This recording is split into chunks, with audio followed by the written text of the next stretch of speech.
If you love me, you wouldn't do that. No more talking, you gotta prove that. All of that ego and insecurity, block it, you gotta lose that. Leave the immaturity at the door with your shoes, Jack. Cause if the dirt get on my rug, it stays, I don't sweep it under. Time spent is my wealth and trust, I'm too cheap to wonder if you don't care about me enough to admit a blunder. And we're back, straight at the back. You already know it's the podcast with the highest level of analysis that the culture needs. Yeah. As usual, it's your boy Jordan is here. Dave's on annual leave again. The guy said he's under the weather. He's not feeling well. So hopefully he's back next week with the, special guest next week. So I shouldn't have announced that. I hate saying shit and then people, and they don't show up. But it's your boy Jordan. I'm here with Deji. How's it going, my man? I'm back as always. Deji said he's tired. Bro is on it. It's even past that yourself. No, I feel you, bro. When I was driving here, like I was driving with their wife, so I had. She hates when I laugh. Does that feel weird to say? It does feel weird, but it does feel weird because like when we went into her house, her parents were like, Mr. and Mrs. Mendamba. What? I can't take it. It feels like I know it's real. I know it, and I know it's real, but it's funny that it's me. Do you know what I mean? Yeah, like we've done it to other people. Yeah. But now that it's you, it's kind of like it's like what? Bro, like this is me. Like it's the same thing I was saying at the wedding, bro. I'm at my wedding. Like it's I know it's my wedding, but sometimes I step out of it, I'm like, oh, this is my wedding. You know that kind of way. How many weddings have we been to that it's like?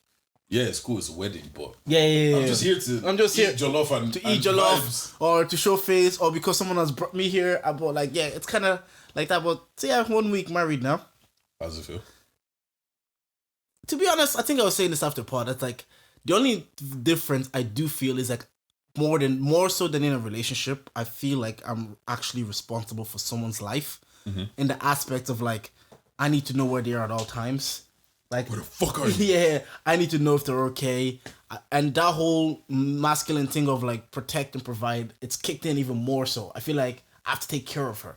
I've never felt that as a boyfriend because I'm always like, I have to get my own, I have to get my own shit prepared. Going tomorrow. Yeah. Like, exactly. But now it's like, no, this is my like woman. I got to take care of her. If she does like the car has an issue, I have to be like, okay, I got to sort that. If she has something going on, I'm like, okay, do you have enough for this? Are you good for that? Like before, as a boyfriend, I was like, she's her own person. But I think that's like mentality. I'm like, no, this is like, she's not just her own person anymore. This is my person. Yeah, like this is we. Like I just can't. If I lose a job, for example, it affects her. Like we have a life. It's one life. It's two people living one life. And being a boyfriend, maybe we started going out when I was 22, 23.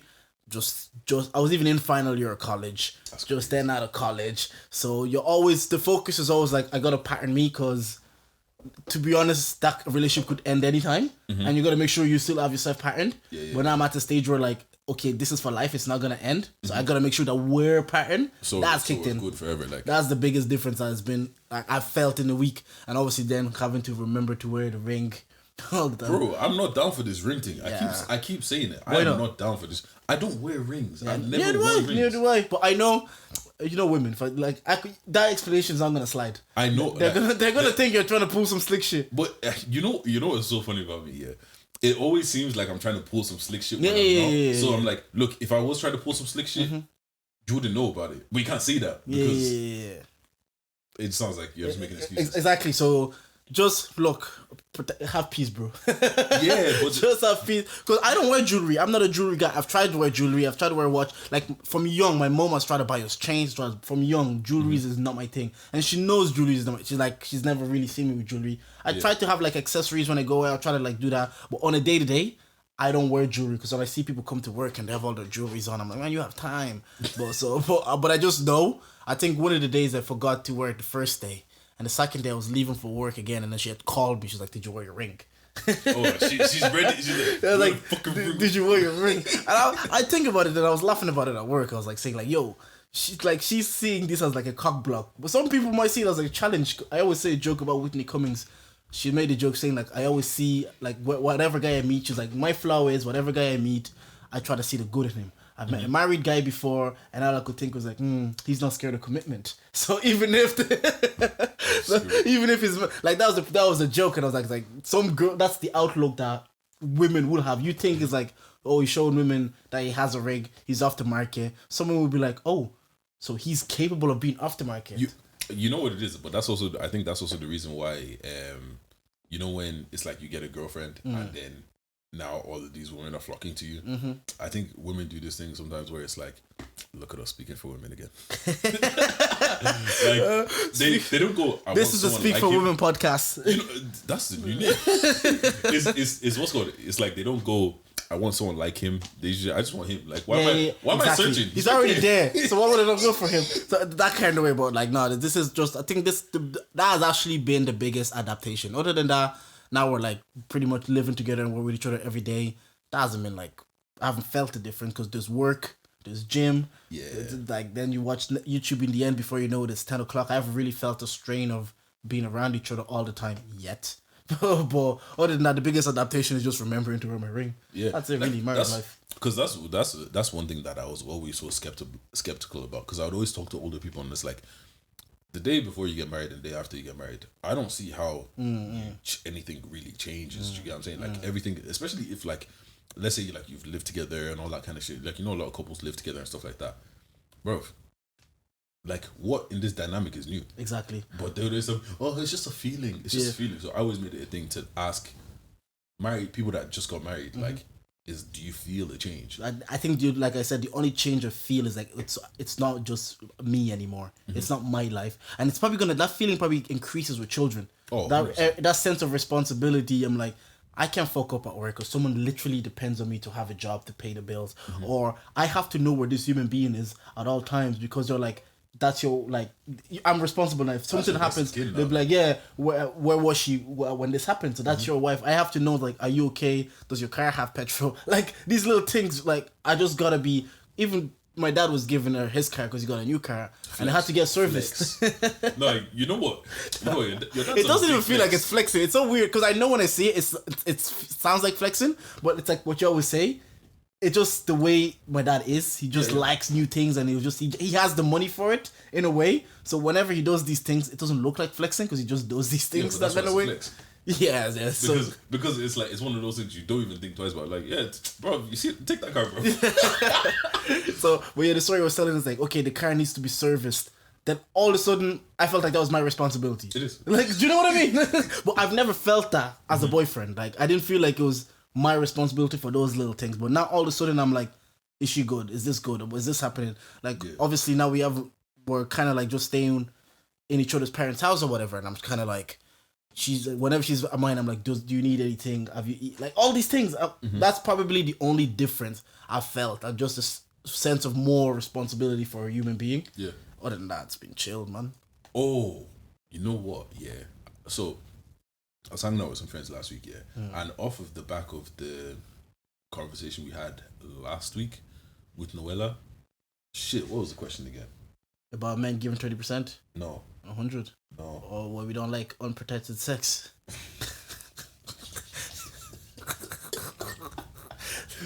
That was crazy. Look, man, here at 3 at the Back, we advocate for unprotected sex. Deji always says every week, y'all still use condoms. Because why you still use the condoms? Like, for safe sex, bro. Okay, look, anyways. Okay, yeah, I got it. Yeah. So, I was having a question. I asked the question, right, about, just side note, we were high. This guy always has like little caveats or devil's advocate. No, it's not even devil's advocate. I'll own this shit. Yeah. Okay, obviously, everyone likes to do God forbid, knock wood, all of that. Anyways, you get what I'm saying? So, I was asking, if you know Nigerians, we don't like to say if your enemy, that's what we like to do. If your enemy's partner, got in a car accident, would you stay with them? Yeah. What happened in the car accident? Well, this is gonna go tears, by the way. Let's just say in a wheelchair. Yeah. Cool. Yeah. So we started there. Yeah. And then we ended up being at, okay, if something happened to your enemy's partner or whatever, and they went blind and deaf, would you stay? Oh. I don't think I would, I can't, because Well, you don't even want to be alive if you're blind and deaf. So. No, for me personally, I know. get me out of here. Yeah. So that's what I mean. You said this last week. You don't even want to be alive if that's the case with you. So if they went blind and deaf, so they can't hear or they can't see, you really have to be responsible for them 24/7 for the rest of their life. For the rest of their life. And I don't think I'm ready to be a caretaker for the rest of my life. Like I'm not ready for that. Do you get what I'm saying? Because the thing is, if it was one or the other, we could deal. Because if you're deaf and you're blind, how can I communicate with you apart from like obviously touching or whatever? But I can't. If I bring you out with friends, you can't hear or see anything or respond to what anybody around you is saying. Do you get what I'm saying? Unless people start like tracing on your arm or something like that. But even that would be a bit. Do you get what I'm saying? So, but if they're deaf and they're blind, at this stage, they can still speak. Because you said if it happens, like you can still speak, but you can't hear me or see me. So how do you know that what's happening? Well, if they're like saying like I want to go to the toilet, you can bring them to the toilet. Yes, but they can communicate with you. But you just can't. But you can communicate because you can't. Yeah, because you can't tell them like we have a party on Saturday. Like how are you gonna communicate that? Exactly. Do you get what I'm saying? Because you can't even do silent. Oh, that's tough. Deaf and blind is because you lose two of the senses that someone can communicate with you with. So that's tough. I guess it is for better for worse, you know. I personally, maybe because you're married and you've taken the vows and everything. I don't know if I can handle that. No, and most people couldn't, and I don't think I could blame a human being for not being able to, because at the end of the day, this is your one life, and to want to live it at the maximum happiness and the least amount of stress, I can't fault a human being for that, because we all go through life every day, and I always see this thing on Twitter like, I want a soft life. And I'm not mad at that. Tired of I'm not mad at that. So I don't think I would be like, the world will judge you. Let's not lie. People will judge you. Yeah. But I think I can understand a human being saying like, I didn't sign up for this when I married you. This is not what it's. Because I know you signed up for better for worse. But in people's mind, we've seen people. There's only so much. Yeah, no. I was having this conversation at work even. I said, no. There is conditions that I would leave this marriage. Like there is definitely conditions I would leave marriage. If you fuck my best friend, like. I don't care for better for worse. Not my best friend. If you fuck anybody, that's not me. Like, I don't care for, but like, we're talking, I'll get to that topic in a minute. So, like, there is conditions that people would leave even if they say for better for, people get divorced 50% of the time. Everybody has said for better for worse. So, obviously, there's conditions that people leave situations. But I do, don't think, I can empathize with someone saying, I didn't sign up for this. I signed up for a wife, not to be a caretaker. So, I'm out. But at the same time, I can also understand someone else, like, saying, like, look, yeah, it's just impossible to communicate with someone if they can't hear or can't see. And you know the worst part about it as well, because we took it to this level of like, I don't even feel like I could be intimate with you anymore. Like I don't think we can have sex anymore. Not that you can't, but I don't think I can. I'd almost feel like trigger warning. I'd almost feel like I'm taking advantage of you. You know what I'm saying? Like, so they'd have to initiate it. Like, but then they'd have to initiate it. Even if they did, like, it'll just be weird mentally.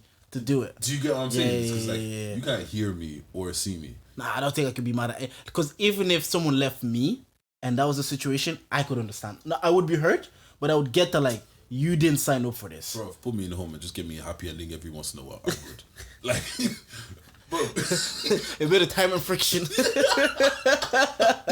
Bro, it's actually crazy because like, that is such a, obviously it's a very mad situation. Yeah, it's a bad situation. Like, I'm tired of people always wanting to say what's right. Or the right I love them. Whatever. Okay. Then we went to the next question, yeah? Even a bit harder as well. God forbid your enemy's wife gets in a car accident and is on life support. Yeah? Let's say you have enough money, like let's say financially you're okay, but let's even say you're in America where you have to pay for like medicine and all that kind of shit, right? You can financially keep them on life support for about 3 months, but it will cripple you after. And do they come back after 3 months? 50-50 chance. I'll take the chance. Yeah. I will take the chance because money, I'd rather be in death. Like, because you can recover from death. As hard as it is, I can recover from death and I have a 50% chance of getting my wife back. Because even if she comes back, a 50% chance, fair. But if she doesn't, I could feel better knowing like I went to the depth of what I could to get you back. So even if it was 10%, you're definitely going. Yeah, no. Whatever chance the doctor gives me, I'd rather say like, look, I'll be in death, and I'll spend years recovering from this death, knowing that I did everything to keep you alive. Maybe that's selfish. Maybe because I'm doing it. People might be like, "Oh, you're just doing it for you and your own guilt," and feel that way. Bro, that's my wife. What do you mean? Exactly. So I would be like, "What?" Because I would like that she did the same thing. Oh no, bro, man, it's cool. Take me. This guy just Deji's Deji just looking suicidal. Any situation, like, nah, I'm not doing it. I'm not doing it. You know what? I'm not doing it. People said this to me. Yeah, this is my thing with all of this, right, bro? I could not like losing some senses to me. Like I couldn't handle that. Do you get what I'm saying? And also, I like being alone. I like being independent.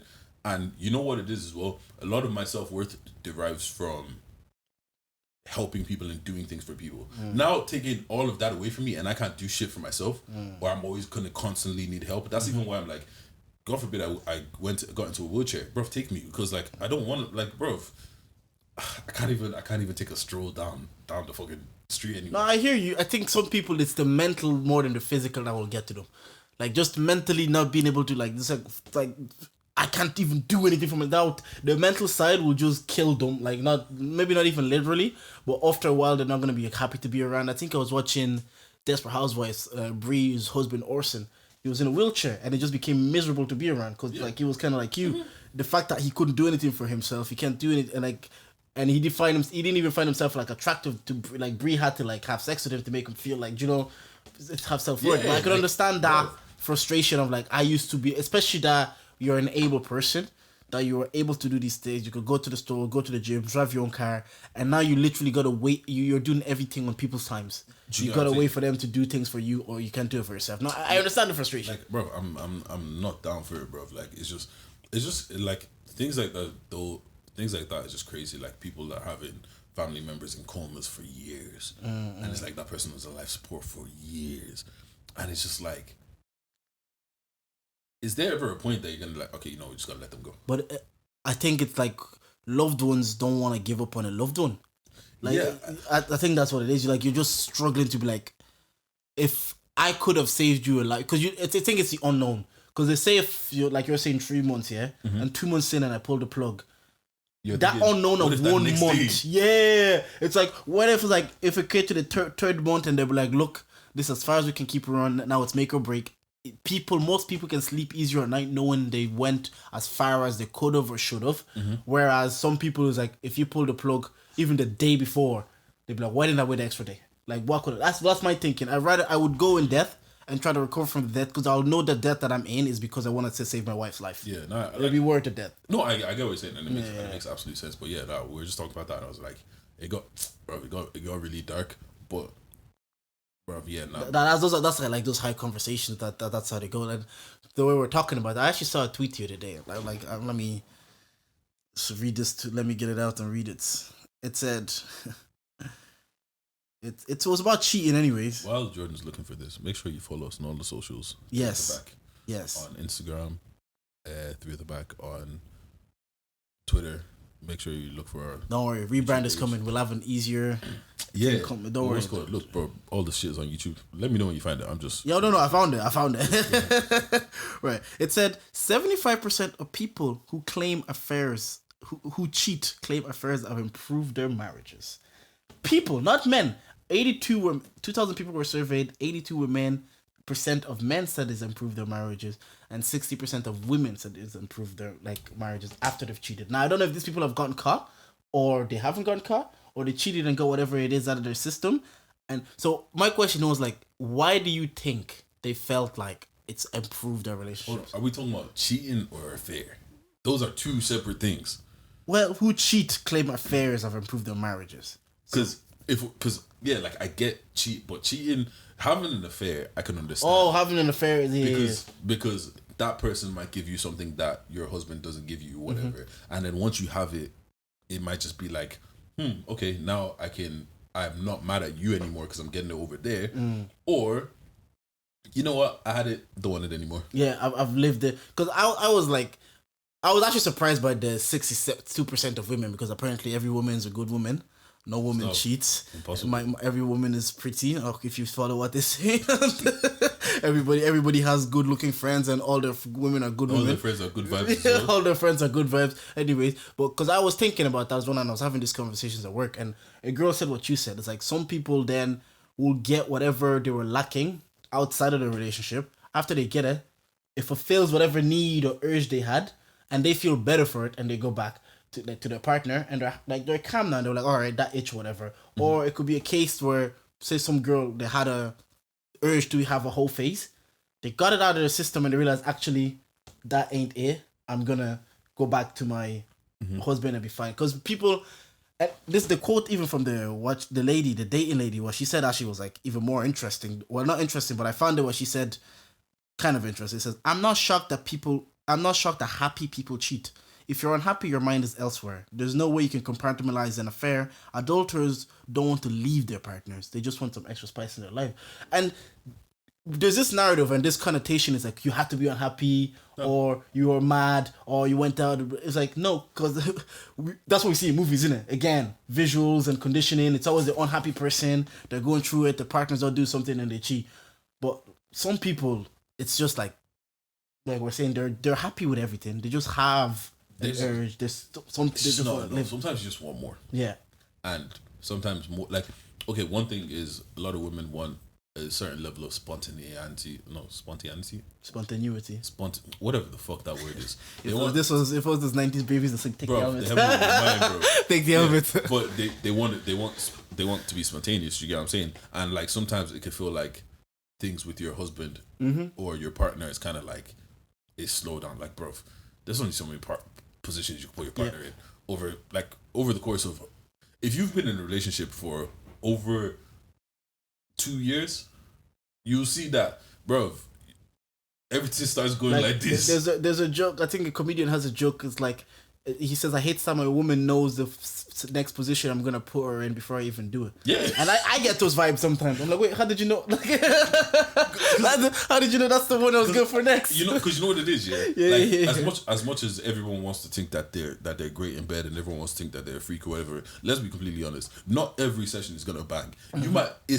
Sometimes it's not even once in a blue moon, but like, you don't really get those sessions where you're pulling out this and that. It doesn't happen that often. Do you get what I'm saying? Especially in a consistent relationship and you've been together for 8. How often can it happen? Like you're not gonna be doing like that. Those sessions like there's no way, bro. And look, people have lives and they're tired. Bro, we fucked yesterday. Why do I need to fuck you in the forest?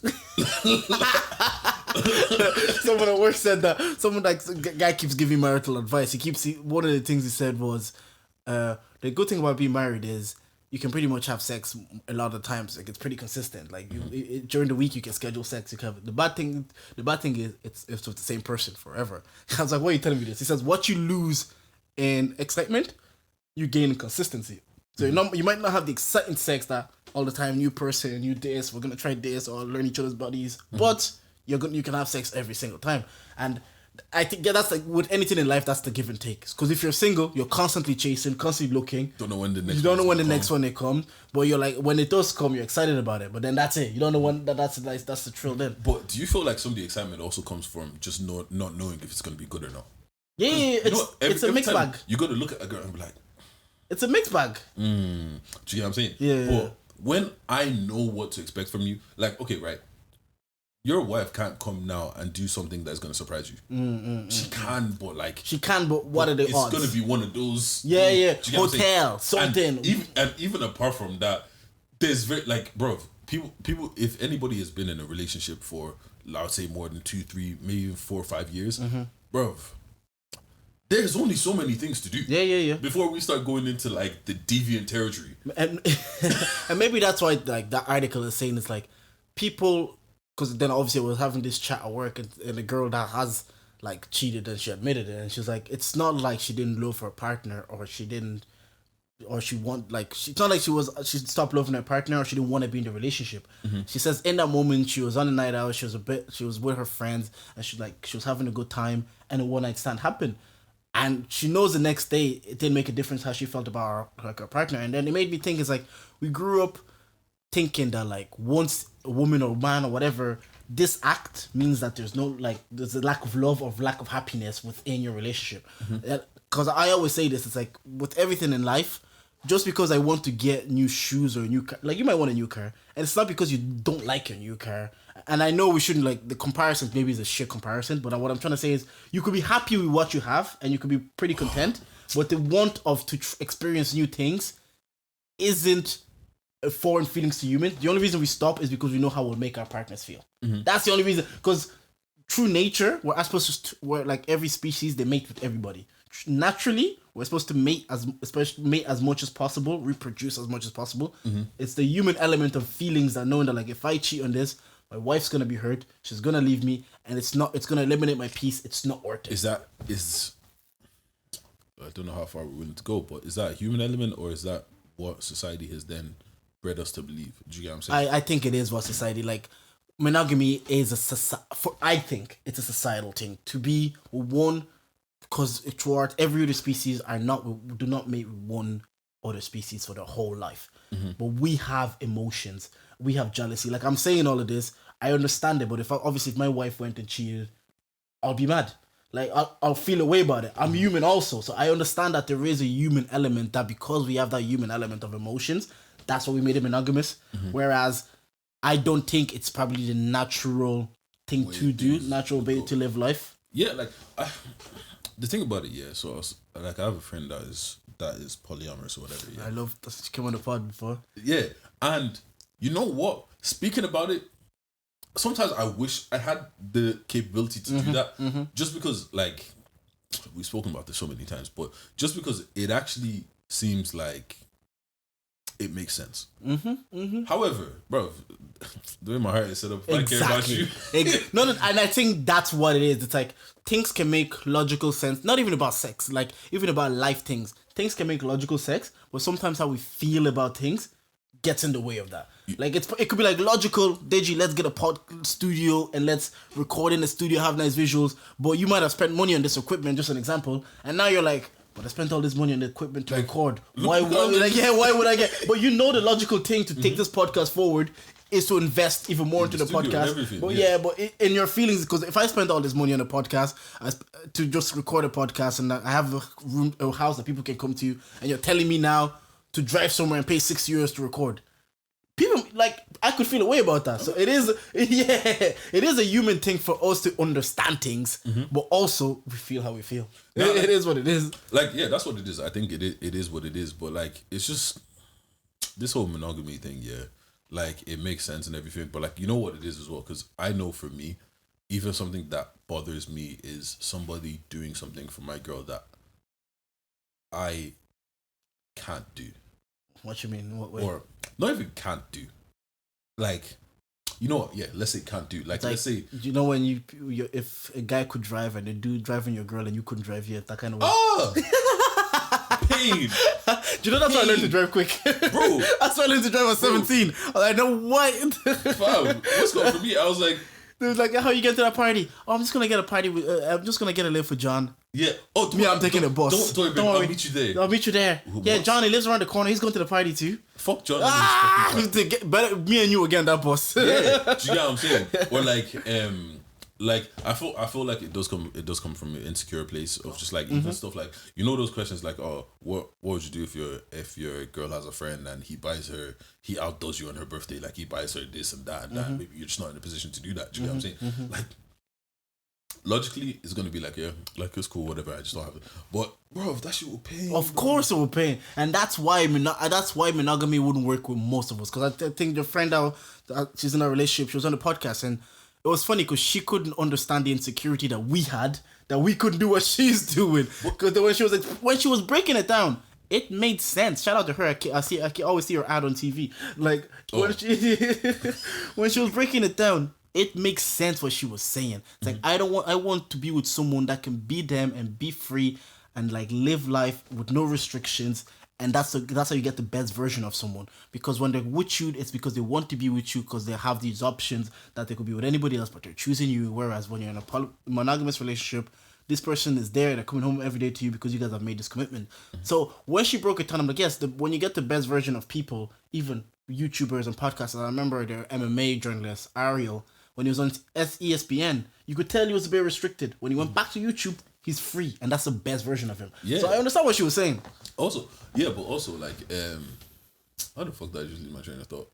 Like, no, but you know what it is. Sometimes people think that if you're in a polyamorous situation or whatever, like, it means you're not allowed to feel jealousy and all that kind of stuff. It's more, after speaking to her, it's more about like being able to have your rules set out and your boundaries set out of like, yo, if you're doing your thing with whatever, just make sure it's nobody that's around me. Make sure that I don't see it. Make sure that I don't know about it. You can come back later and tell me about it, or you can do whatever. Do you get what I'm saying? But people just think it's just you're out here fucking fist kind of situation. Yeah. Because even on that, like the rules and the boundaries, because it works. Because remember, C'est la vie de Mai was on the podcast as well, and she has sex with both men and women. She said this on the podcast, so it's not like I'm breaking news here.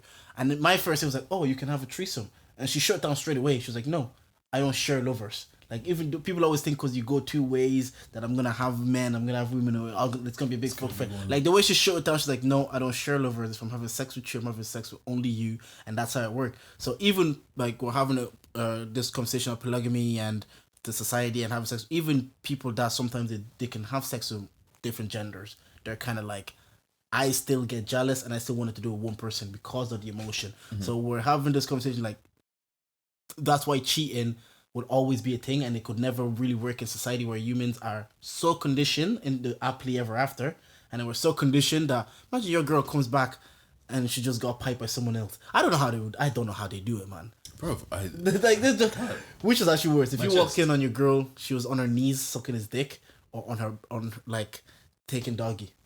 Bro, kill me in both situations. Yeah. Take me. Nah, I think the one, because you know what? Yeah, I just have to like, I know exactly what I do.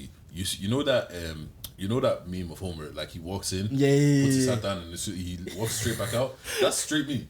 Like, because in this situation, why am I fighting dude? Because there's no reason to fight. There's no reason to fight dude. Yeah. And for you already know what you've done. Oh, this is what you're doing. This is what you're on. Yeah, all right, bye. Like it's I think on her knees sucking his dick. God, man, just kill me. I actually rather be shot in the leg. I honestly, I genuinely think, like, imagine, because then she's putting the effort to pleasure him. Like, it's all, because obviously doggy, like, everybody's enjoying. But when you're getting head or receiving head, you're just sitting or standing and they're putting in the work so you get pleasure. Then someone at work even said today, they were like, they find giving head actually more intimate than sex. For them to put their genitals in your mouth, for me to put your genital in my mouth and to do it just for your pleasure, it's intimate for me. Whereas sex, I can lie on my back, you trust, it's done, I'm out, you're out. Do you know what kind of way? We're both enjoying this situation. Yeah, no, I think someone would have to die if that's kind of the situation. And what would you be offended if your girl didn't want to take your last name? Take my last name? Yeah. I heard this on and I was deep in there. I was like, what's this gonna say? I used to care, and then I stopped caring. Why'd you stop caring? Why did you care, first of all? I think I cared because I thought I was supposed to. Yeah. Conditioning. It was like a. But I'm just kind of like conditioning. It like, if you don't take my last name, the kids on the other hand, that's a different story. Boom.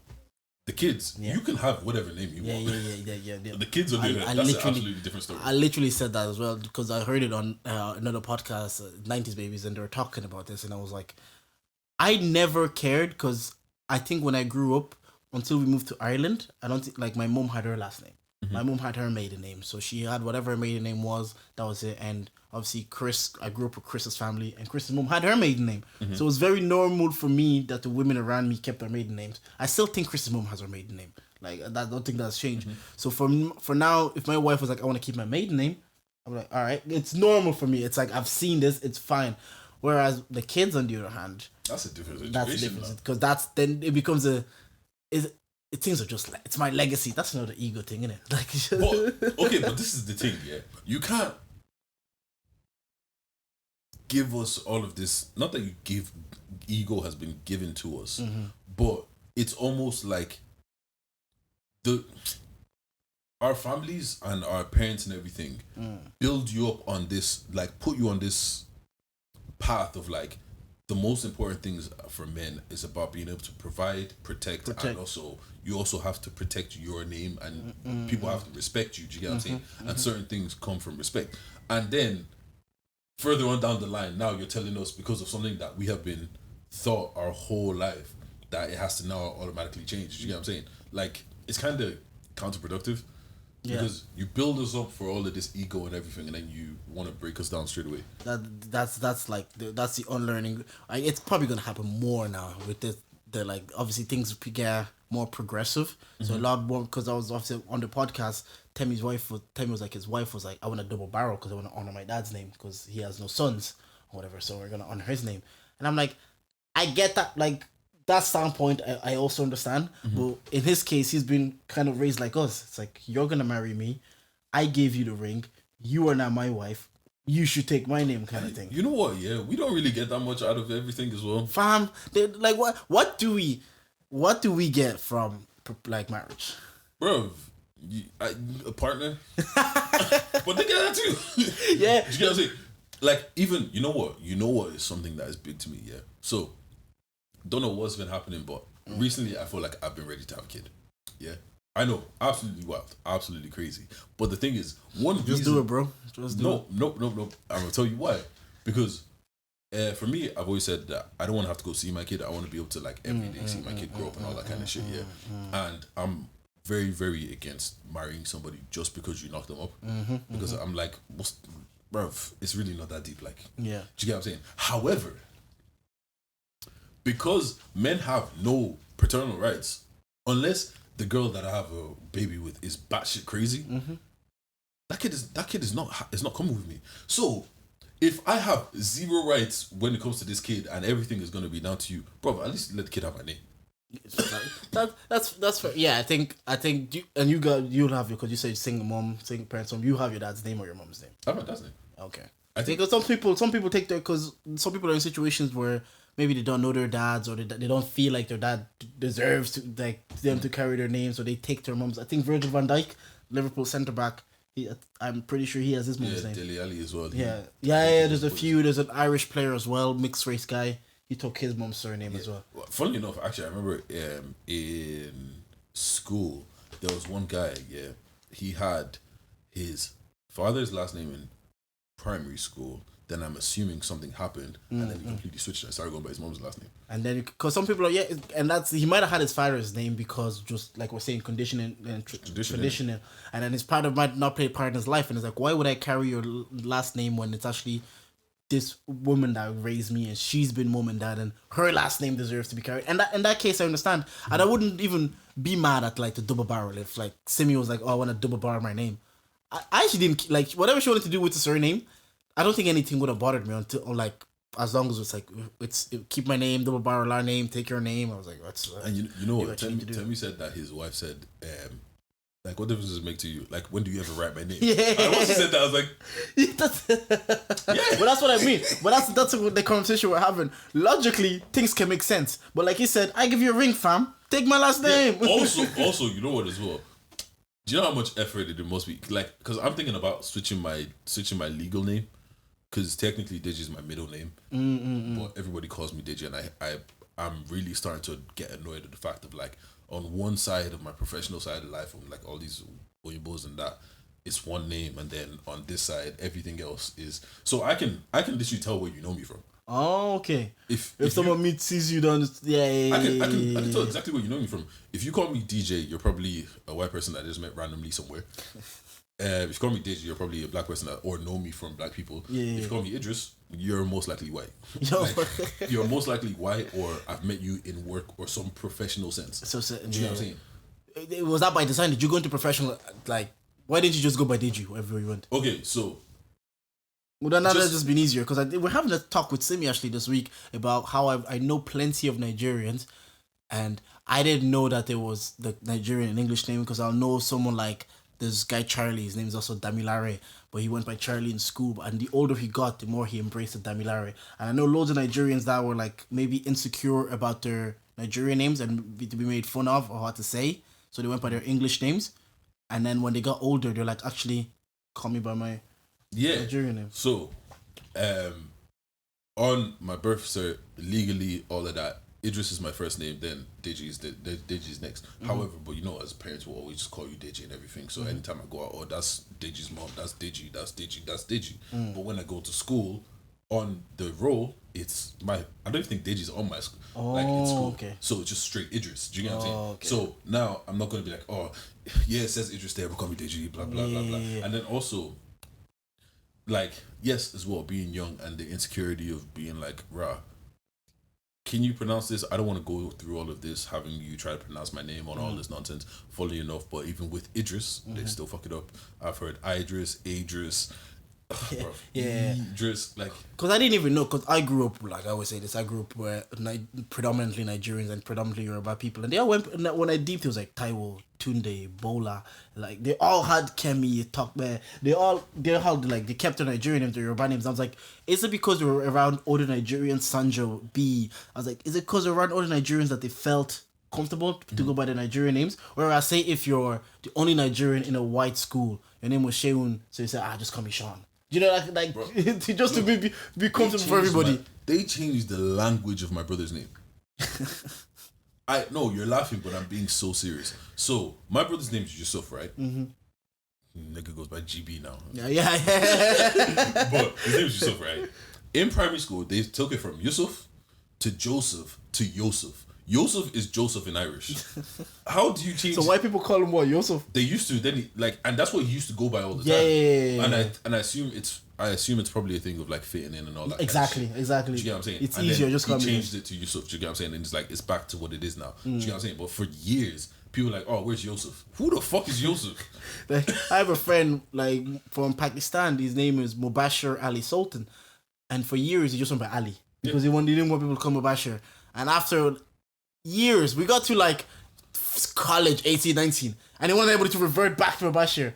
Like, I did it because I'm nice, but my other boy Ayub was just like, nah, it's not happening.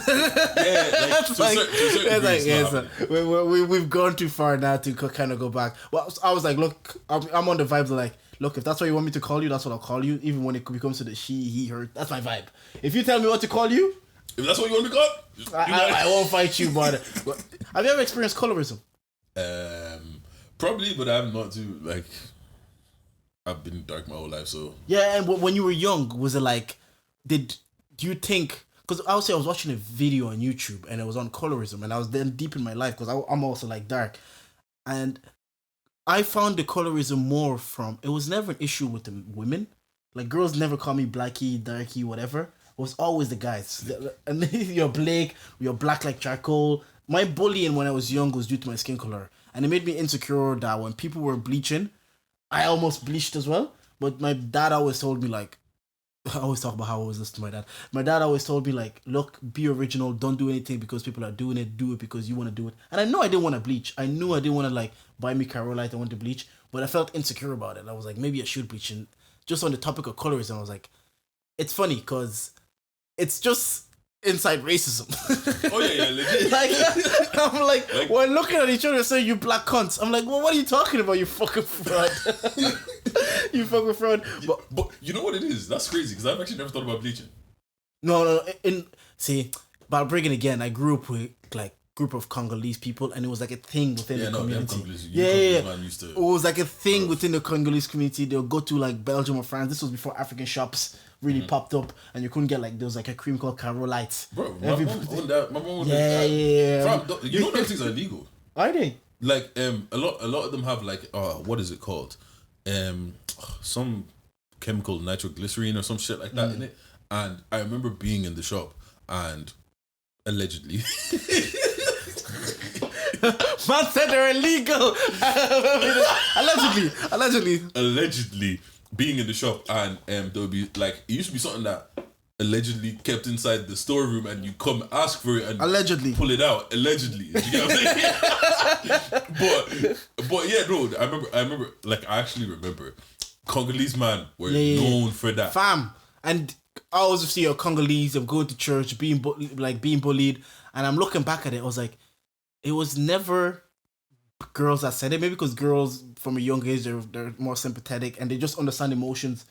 Probably, I don't know, boys are just dickheads to each other. when I also hear girls are dickheads to each other, when they're like, when the stories I hear about all girls schools, I'm like, man, you're like me, man. You're like mean to each other. You're like mean. Girls are proper mean. Because boys, I think maybe because it's the boys is like dickheadness is blatant. They'll come, you black guy, you black cunt, and they'll push you around. And whereas it's the girls, easiest thing to go at. yeah, whereas girls, I'm speaking for them again. It's always like sly little digs, remarks, talking behind each other's back, bitching. Yeah, like, but you know what it is? I think as well for a lot of black people, it was the easiest thing to go at. Look at you, fucking. Look at you. I can only fucking see your teeth. And you know what? Oh God, I heard that so many. In school, small. I can't see you. Small. Shut up, man. In school, you know they'd be you know, old school, bring the car with the TV in, and then they flick off the light. Oh, I can't see you, Jordan. That's all time with Tibetan. Jordan, are you still here? And I will say though, if I didn't have a girlfriend at a young age, like when I was like 15, 16, I had my first girlfriend. If I didn't have a girlfriend at a young age, I probably would have bleached. Like, if you didn't get bitches like that, you would have bleached. Yeah. If I did, like, just the fact that I was like, oh, someone already likes me because I look like this and they stay like me. And what boys is, you know how like it's all direct from girls. And no, it was like specific boys. They will call you black or they'll insult you in front of your girl. Like they'll try to belittle you. They're like, you're in fourth year, I'm in first year, man. Why are you trying to belittle me? Like, or like this guy, you're leaving school, I'm in third year. Why are you trying to belittle me in front of my girl? Alone, bro. Like, but and the fact is, like, it never shook them. It never shook her. I was like, if the only reason I would is because Chris Brown was like the standard then, and Chris Brown was getting girls. And if I'm getting girls and I look like, well, not a girl, but if I could get a girl, if I'm getting girls and I look like this, I don't need to do it because. You hear these things as well. You hear, oh, why you with him? He's so black. Oh, he's so black you can't even see him. When you turn off the light, you see him, and it doesn't shock you. Had she had broken up with me hearing those things, I probably would have bleached. Like, I probably would have like, nah, I gotta bleach. You know if someone bleaches, look at their knuckles. Bro, the knuckles don't bleach well, bro.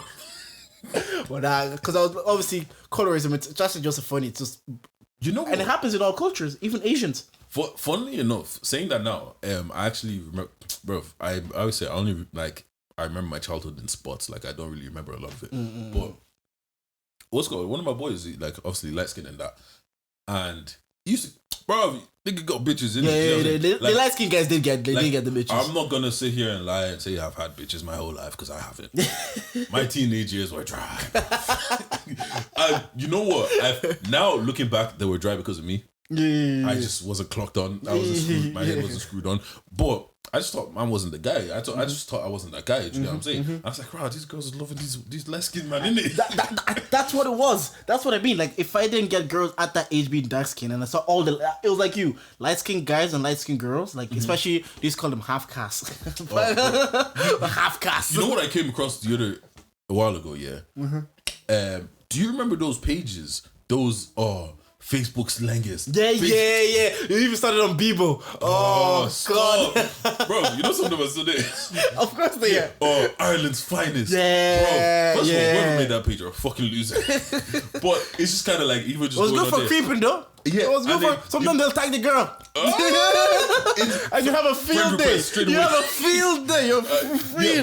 But and the thing is, like, you go through those pictures, and you know, bro, the swag era, you know, bro, the jerk era. Remember the scarves, the Lightskin Pose with the slit in your.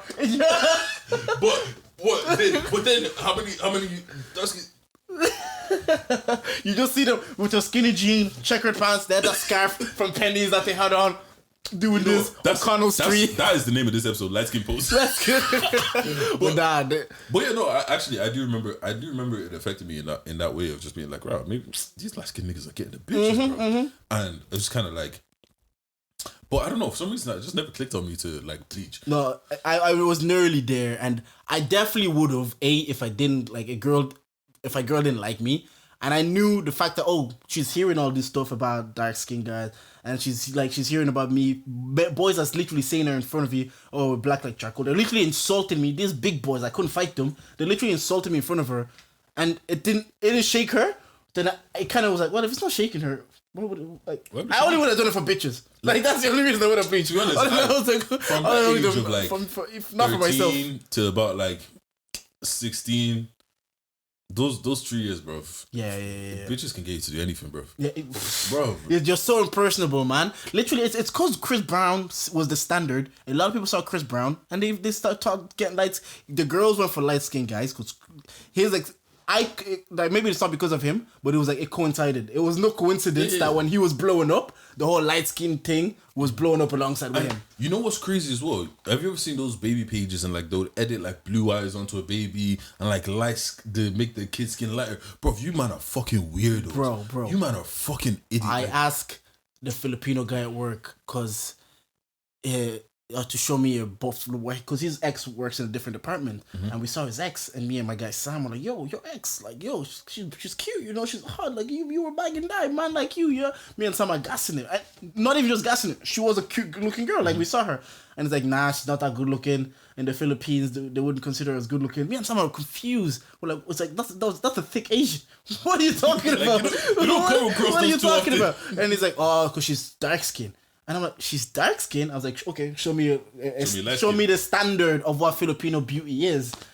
Whitewashed. Filters. You wouldn't think this is an Asian. It looks like a white woman that has like Asian features. And I'm like, oh, so this is a thing that happens across communities. I'm seeing that Filipino girl. I'm seeing Filipino. But Filipino are seeing her. They're seeing dark skin and light skin. That's how white people see us. We're fighting about, dark skin, light skin. They're like niggers. Yeah, but you know what's crazy though? The white people are doing tanning to get. So it's kind of like, bro, where's the middle that you're just gonna be good everywhere? Complexion, like, and that's what it is. I think after a while you grow and like you're just comfortable in your skin. Nobody can look at me now and say black like charcoal. I'm like, oh man, I grew up. Leave me alone, man. Have you ever been uncomfortable in your skin? Uncomfortable in my skin, not my skin, but only like obviously I've told the story loads of time. Only when I realized I was too as an adult. Like then I started feeling insecure going to training. I was like, nah, I need to get bigger. That was probably the first time I was 25 years old where I felt comfortable with my skin. And maybe when I was being told you're black like charcoal, you're black as shit, don't close your eyes, you can see. Those are the two times. Have you? Yeah, a couple times. Let's try and think. Uncomfortable with my skin. Yeah, no, not really. You okay? Oh, you know what? Because this is this conversation that I've been having with people. Yeah. So as women, they have makeup. Not that men don't have surgery, but bruv, you're gonna get these jokes if you're a guy and you just said you went to go get surgery, which is really weird because it really shouldn't matter in the grand scheme of things. Even if someone went to go get a hairline surgery, you know someone's gonna poke jokes at that. Yeah. Some guy at work 40, 42, went to Turkey, got the hair transplant. Yeah, and people are poking jokes at it. Like I know we're very much living in this world of if you don't like something, change it, right?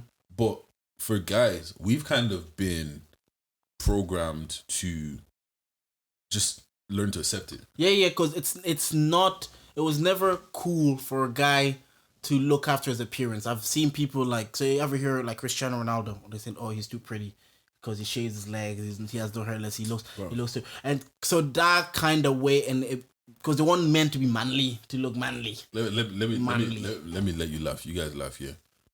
White boys, yeah, they made fun of me for moisturizing. Creaming my body.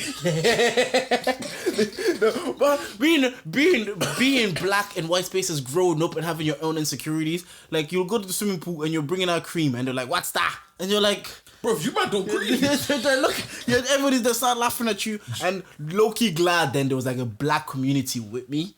After like the age of 13 when I went to secondary school, because then you have people around you that get it, and you have people around you, if they make fun of us, we'll make fun of them back. But in the primary school era, when it's just you in white spaces and you're creaming your body, and these mans are like, and you start feeling insecure, like you're the weird one for creaming your body, and they're the normal. You know, then that one time you might try not to cream your body, and then you just feel still feel that's when you start feeling ashy, uncomfortable, because you try to be like, let me just fit in, let me not cream my body, I'll just go whatever. And then you get home, the first thing your mom sees you and says, why'd you not put cream on your face?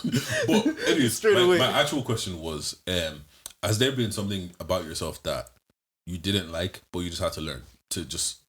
Yeah, there was a time I didn't like my skin color.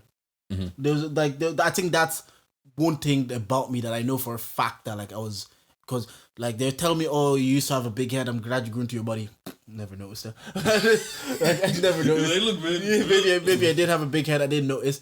I'm not really subconscious in terms of my appearance, because I don't think like, I wouldn't say, oh, the best looking guy, but I don't think I'm a bad looking guy. So, but is it because you were getting pictures from young though? I think that's what it is.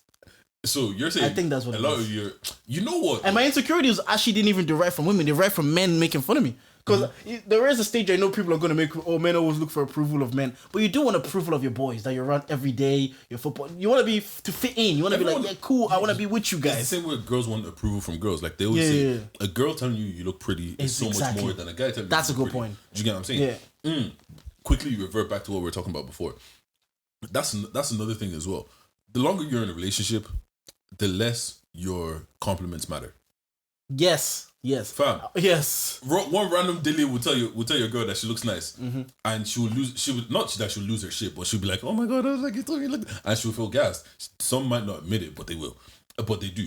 And you tell her that she looks nice, yeah, it's cool, yeah, whatever. But it's like they feel like us as like guys or your girl that like your boyfriend or your husband are supposed to tell you that you look nice, but it's like it just don't slap the same after a while. But that's back then, anyways. Where the fuck were we? Yeah, I was saying. Did I ever feel something about you? What did you ever see something about your body that you were like, I don't really? For me, that. You know what? It was my nose. What? Why? Bro, people used to banter my nose, bro. Look at your size, your fucking nose, blah blah blah blah. I used to proper be insecure. Oh, then I started getting bitches.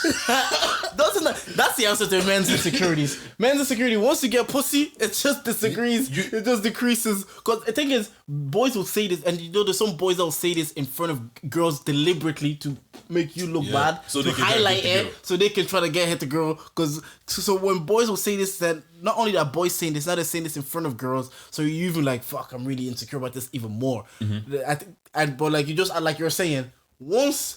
And like I'm saying, once you see that the girls don't even care, you're like, well, I don't care if the guys care. Like, all these guys are single, and you're making fun of me. I have a girlfriend. But that also just ends up coming with age. You get what I'm saying? Like it comes with age at a certain level of just being like, it just is what it is.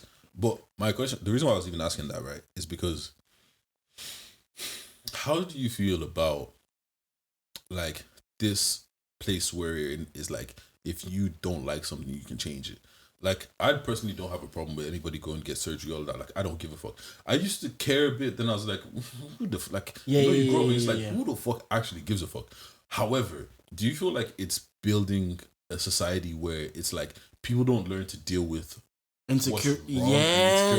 Yeah. Like, they just goes as a fix. Oh, there's niggas getting themselves, like, making themselves taller. Yeah. Like, that's crazy. Like, I was saying on the last podcast, and I know what you're trying to say, like, how do I feel about the fact that we don't even go through the adversity. Like, we have to figure shit out. They made fun of your nose, they made fun of my skill. You go out and you figure it out and you maneuver through life and you grow and you're better for it and you grow into your skin. That's the better route that we find than just going like, I don't like my nose, reduce it. Like, that's...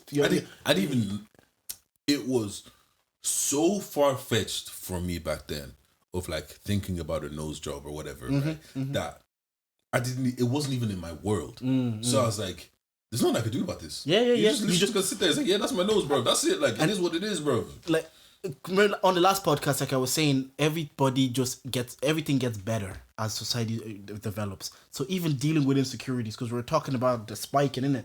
And we say like, if people that are that way inclined, they will get better at it. If people want to steal, they will get better at it. So everything gets better. So even dealing with insecurities, it gets better. Do you know what I mean? And that's just like, first time I've been asked that question, and I'm saying that, yeah, it's just the development of how society goes. We just improve everything. There's even how we used to chat to girls. Girls, I find girls, like, I talk to like girls at work and they're single girls, and they're like, they find it harder to find love because it's too easy and it's too accessible. Then we've got better at dating. Me and you, when we're young, if we always talk about this, if I like this girl, I have to go see her, and you have to stand there.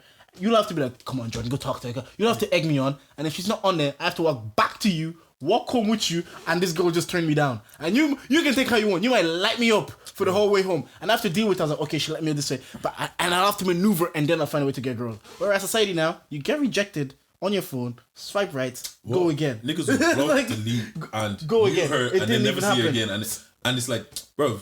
So people changing what they don't like about themselves. It's just an evolution of society, how we've got better at dealing with everything. So even our insecurities, I'm not a fan of it, because I think it makes a weaker, like, mentally would be a weaker society, because we don't know how to deal with adversity, and life will always throw things that you don't like. That's just life. Like, I don't like traffic in the morning, but I know what'll happen.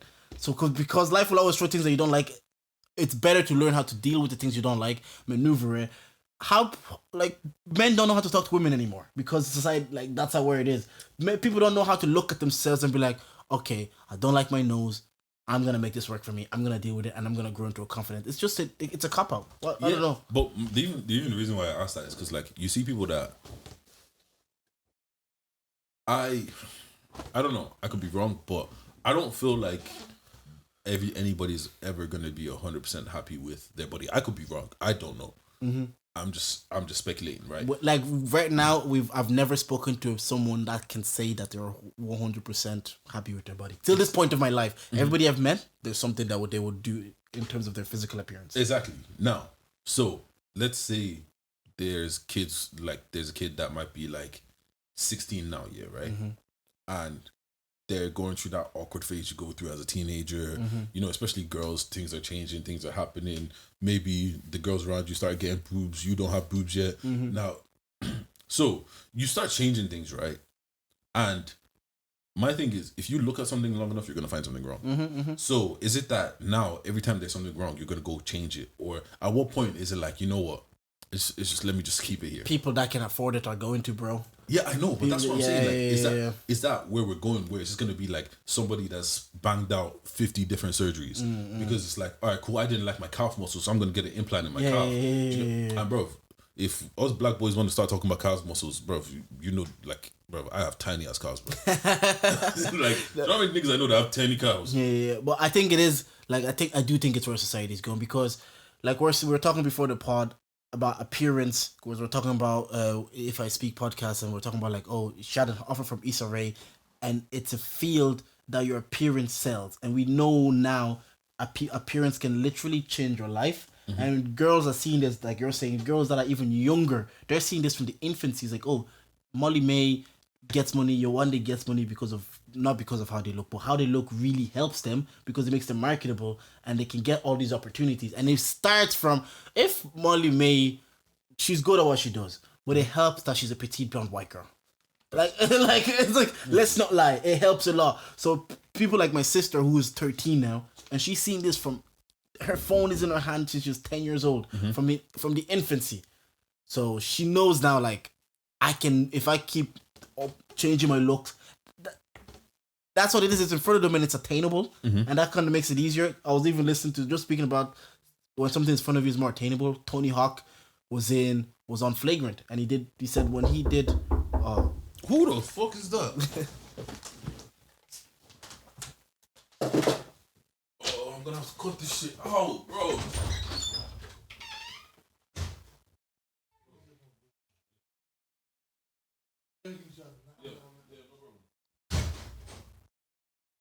Oh.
I don't know why that guy couldn't just put through the fucking post, like it was literally a card.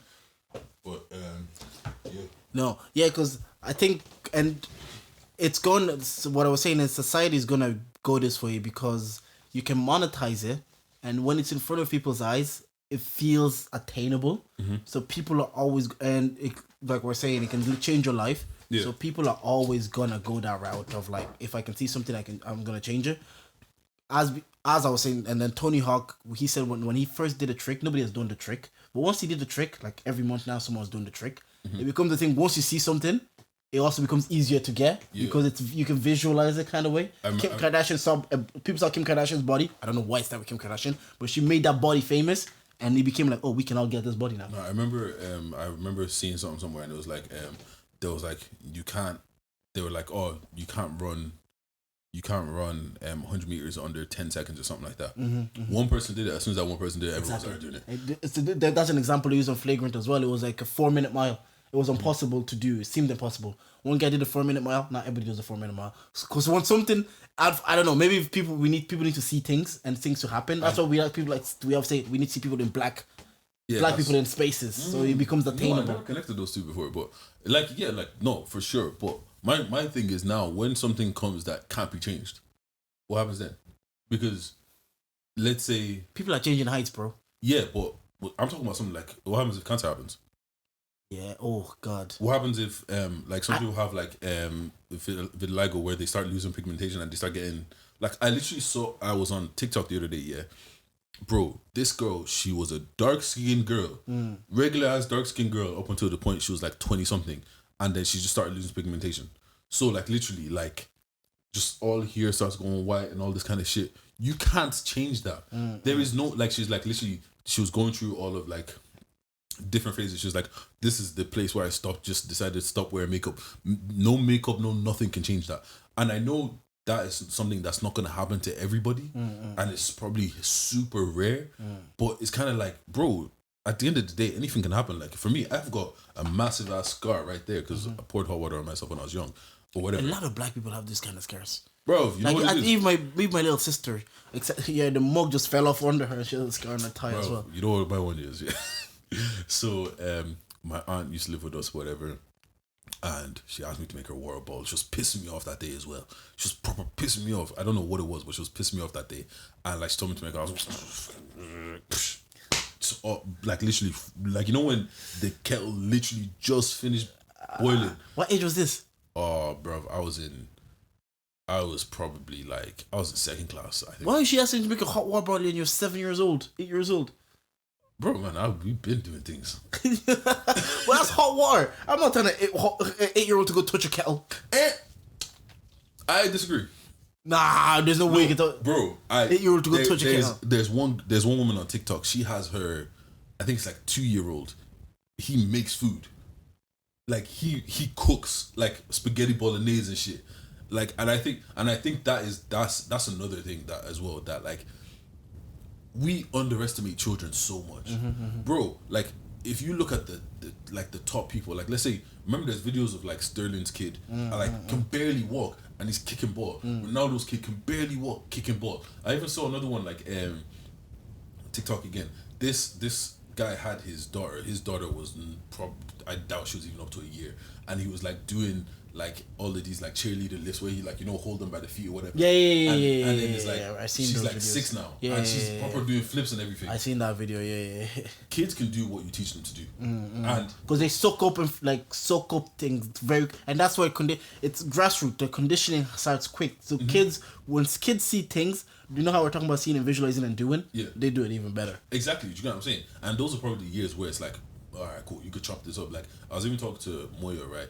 So Moya moved over to go start coaching in England and stuff like that. And he's like, when he started watching football and playing football over in England, he's like, things that they have been teaching those kids from like the age of like 3, 4, 6, probably when they get into the academies and stuff like that, like of like just how to move, like dropping your shoulder, all that kind of stuff. They're not teaching them here to like 14, 15. Yeah. That comes natural to them. By the time they're 14, 15, most of they're not even thinking about it. Muscle memory. Like, and I agree, because it all starts from the grassroots. It's what they said even about Tyson Fury and when Anthony Joshua lost to Ruiz. They said the thing about Ruiz is Anthony Joshua is a good boxer, but Ruiz has like 100 amateur fights. So the things that Anthony Joshua sometimes has to think about, Ruiz does just, his brain just like, whenever he's in a boxing ring, his brain just starts to click and to do it. So when they're teaching those young ballers at like 5, 6, when they go to the pitch, we're looking at it like, what, all this, they're doing all these things, but for them, it's like, it comes like naturally and instant. So I guess, you could teach kids to do things. If you want to they always say get kids at the grassroots level. Like, you got to get them at 5 or 6. My friend's a psychologist. He says there's that age is where they soak up things and information. If you really want to like mold a child, there's a certain age where they're like they're just impressionable and second We information. have stumbled onto a very great topic right now. You're gonna have kids soon. Amen. Within Amen. the next couple years. Amen. Easy, Amen. right? Amen. Do you have something that, let's say, son or daughter, that you're gonna start them on really young? Reading and learning to play instruments. Do you know, like, those are the things I really want them to do, because to have the patience to learn and to read and to understand things. And I sound like my dad. Like, my dad was always trying to get me to read, and I just couldn't like reading. And also because I didn't really learn English probably till I was 10. And when he was trying to get me to read, it would just frustrate me because I couldn't read it. So I just left it. So reading and learning to play instruments. I'm definitely going to get them to do sports, because I think sports, like you're saying, It builds something in you. yeah, and you need to learn how to fail. Not because failure is good, but failure builds character, and you need to have accountability. Okay, I failed. I need to know why I failed. What I did to fail. Preferably individual sports, because it's you, and you gotta learn. And it's like it's you out there. Like if you play tennis, you take that defeat with you, Yeah. and then you go like, why can I do better? What can I improve? Blah blah. Team sports. You'll be that dickhead, and everybody had that dickhead on the team that play. Oh, why didn't you give me the pass? Da, da, da. They completely remove themselves from accountability, and But that teaches you how to deal with people. That teaches you life. Like that teaches you. that's true too. Because you're gonna go into. That's you're true. Not gonna, there's very few Very different characters, professions where you're by yourself. and that's a very good point. Because playing sports, going into a professional environment, I knew how to banter with like Irish people, because I played sports with themselves like 10 years old. That was my problem. That was my problem because I didn't have, like, I've played one football match for one team, and that was it. Do you know what I'm saying? Like, I didn't have any extracurricular activities outside the school, and that is probably the reason why I don't have that many. I don't have white friends now. Do you know what I'm saying? But even apart from instruments and read, you know what? Actually, funnily enough, my niece taught herself how to read. See, Bro, it was the craziest thing ever. Like one day, yeah. So I'm in the room and she's like reading this book, and I was like, when did she learn how to read? My sister's like, oh, she doesn't know how to read. She's just like, she's probably heard the story. Sorry, she's probably heard the story so many times that she just does it, whatever. Like a while later, my niece starts school now, and the teacher was like, oh, when did you teach her how to read? And my sister was like, I thought you taught her how to read. yeah. The little girl taught herself how to read. That's like, because we just give them iPads. Like you're saying, kids just soak up information. We give them iPads, and they're watching people learn how to read, and they're watching these words, and it's registering for them, and we just underestimate them. We're just thinking they're sitting there on an iPad, whereas they're learning how to read. Even apart from that, why does a 2-year-old know how to work an iPad perfectly? Fam, they know click here. They know which apps they want to choose. They know what YouTube is. They go YouTube and they'll see, and they'll start scrolling to pick which cartoon they want. They click on, like, I've seen the development of a kid, because I was like old enough to see my younger sister like just develop as a human being, and she's book smart. But then I realized it's because we put a lot, like I'm saying, we put a lot of like intellectual things down, like not down her throat, but we're like, oh, read this book, oh, play this instrument, oh, watch this, oh, this is good learning, oh, then we'll read with her.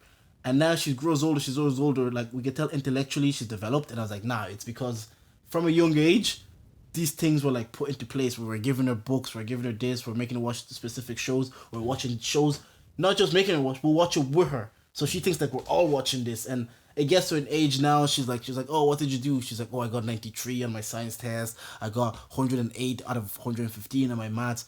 And I'm like, how, like, is it natural that some people are just naturally smart? But I'm like, nah, her upbringing and the way we nurtured her, we did nurture her with like my brother paid for her piano lessons when she was 6.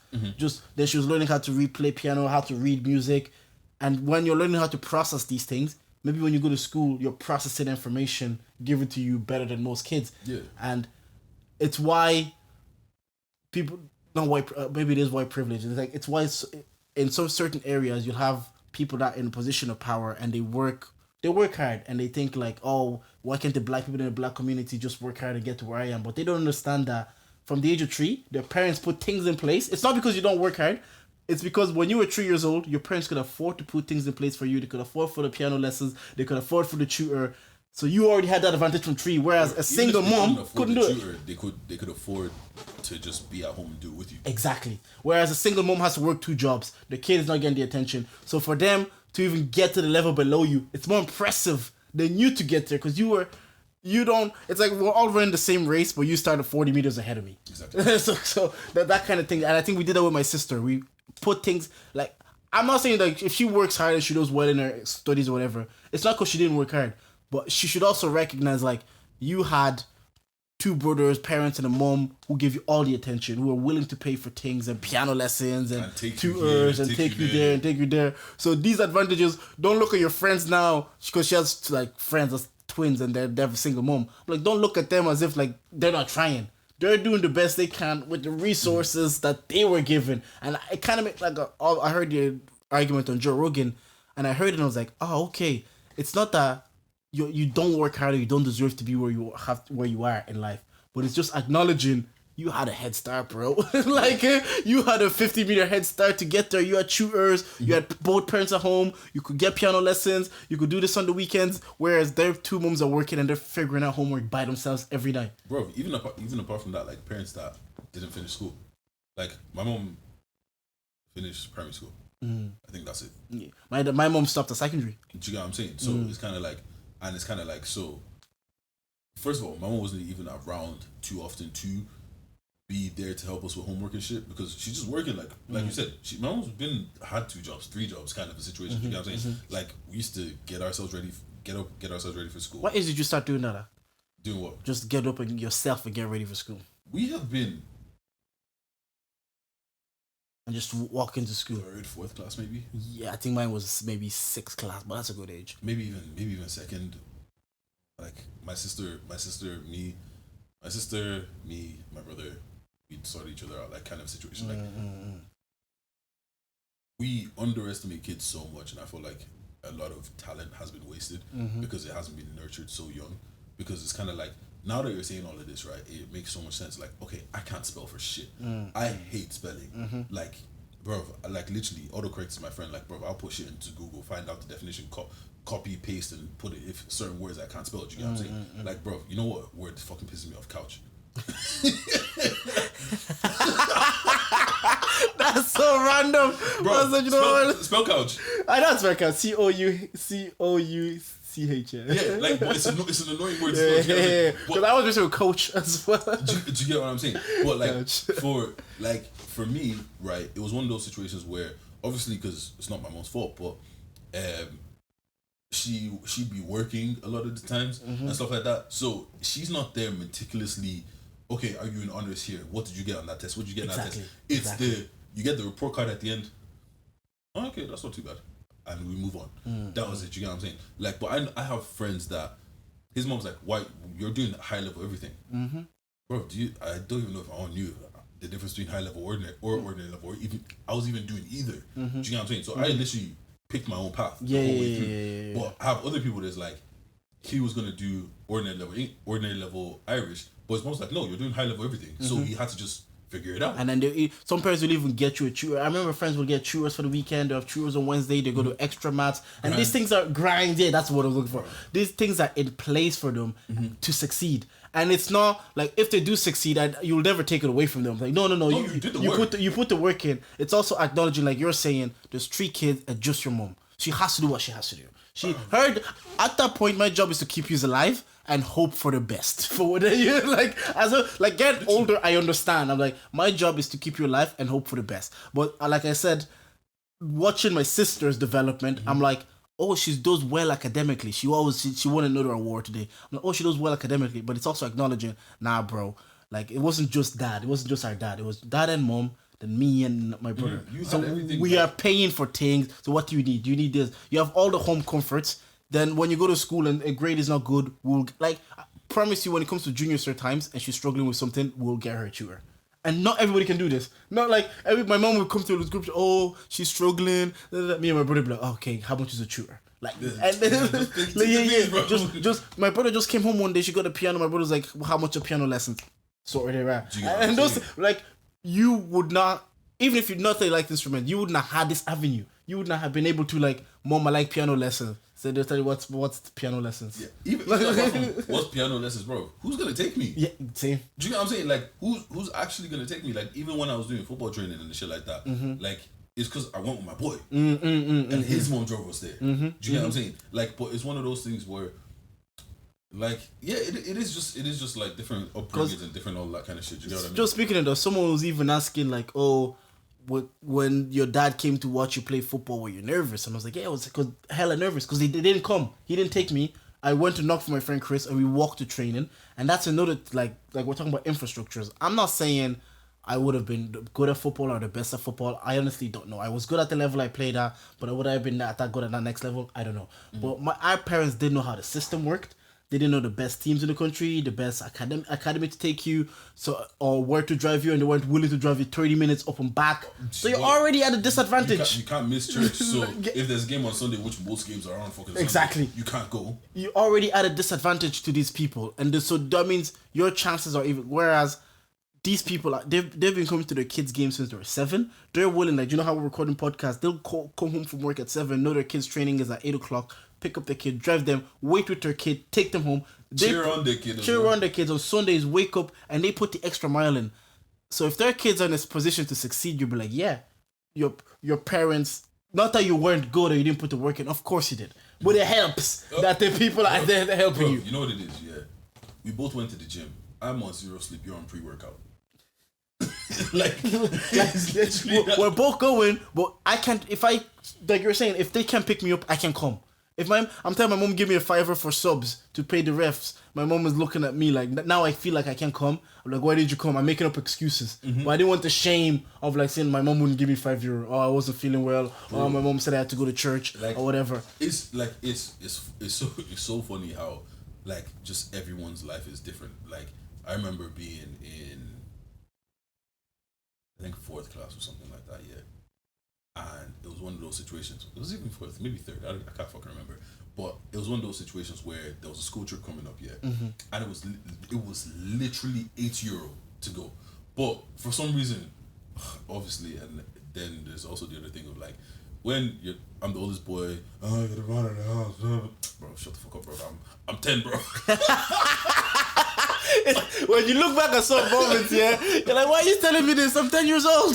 But then taking that upon myself, and I was like, you know, I'm gonna pay for this myself. Do you know what I'm saying? Bro, my mom used to give us €1 a day. Me and my brother would split it 50 cents each, go to the shop or whatever. I'd tell my brother I lost it, and we'd give the teacher €1 a day, kind of a situation. But it's just one of them situations where it's like,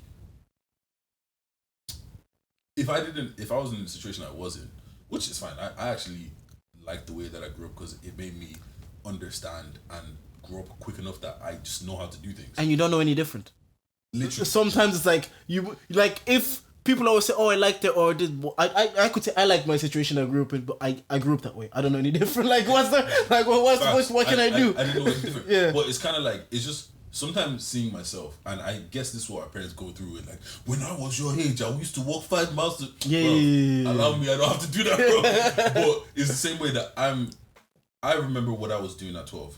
Like at 12, I could easily be at home myself. I could cook, clean, all of that kind of shit. Bro, at 12, I was fully functioning. Do you know what I'm saying? Now seeing some 12-year-olds like, you're 12. Yeah. Bro. Cuddled. Bro. No, cuddled. Some 12-year-olds don't know how to make toast, bro. Yeah. Oh, man, I remember I dated a girl in college that she said she's never cooked in her life. College, I told her to butter me toast. She was struggling. Jesus Christ. Oh my God. I think that was the moment I was like, I can't do this. I can't do this Oyinbo thing, man.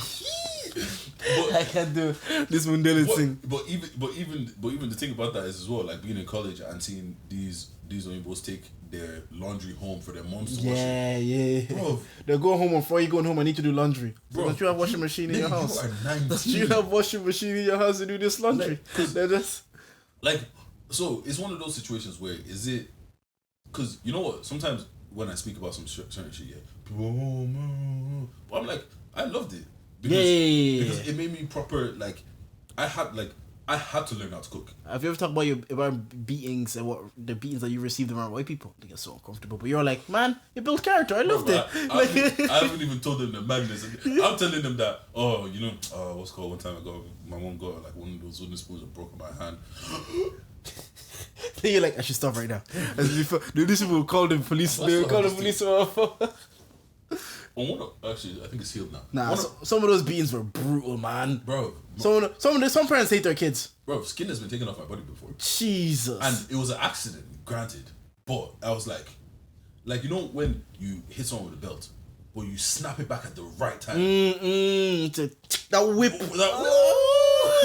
But yeah, no, it is crazy. Yeah, no, I do feel like as especially with us as well. Like I know, I'm kind of in this place where I've been trying to figure this out for the longest time. Yeah, how do you balance giving your kid everything that you didn't have but not spoiling them? Oh, again, I listen to many podcasts because Rogan was speaking about this because he has everything.